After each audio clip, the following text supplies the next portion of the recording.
Birthday and freedom in Christ. In the modern world, birthdays are an occasion to celebrate life and existence.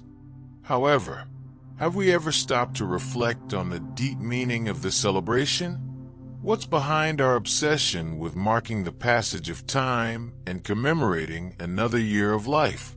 The Apostle Paul, in his letter to the Galatians, offers a radically different perspective.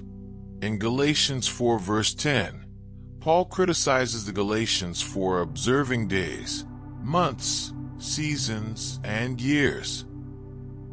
What does this mean? Why does Paul oppose the observance of certain religious practices? The answer lies in the nature of the Christian faith. According to Paul, faith in Jesus Christ frees us from the slavery of the law and allows us to live in the freedom of grace. Observing days and festivities can become a way of trying to gain God's approval through human works, rather than trusting in God's grace through faith in Christ. In this sense, birthdays can become a form of idolatry, a way of focusing on ourselves and the passage of time, rather than focusing on our relationship with God. What do we really celebrate on our birthdays? Life and existence themselves, or the opportunity to reflect on our relationship with God and our dependence on Him. Freedom in Christ allows us to live each day with gratitude and purpose, without needing to mark the passage of time or commemorate certain events. It allows us to focus on our relationship with God and the work of Christ in our lives, rather than our own works and achievements. Ultimately, the question is, what does celebrating a birthday mean to you? Is it an occasion to reflect on life and existence? Or is it an opportunity to focus on your relationship with God and the freedom found in Christ? Now, let's look at 3 scriptures where birthdays were celebrated and death occurred. Genesis 40 verses 20 to 22.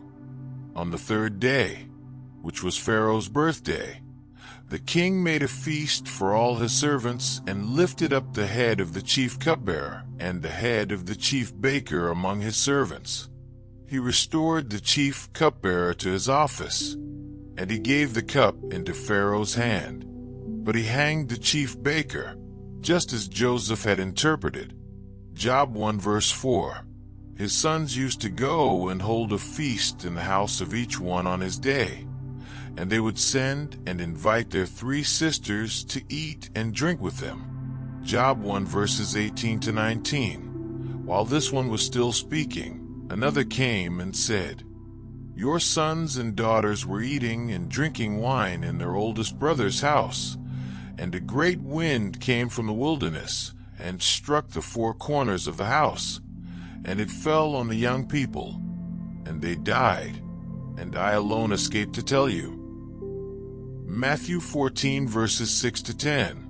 But when Herod's birthday was celebrated, the daughter of Herodias danced before them and pleased Herod, so much that he promised with an oath to give her whatever she asked.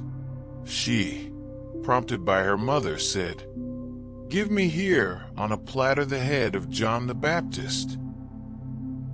The king was sorry, but because of his oaths and his dinner guests, he commanded it to be given, and he ordered John the Baptist to be beheaded.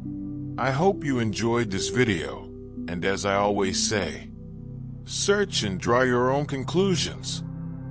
Please don't forget to like, and we'll see you in the next video.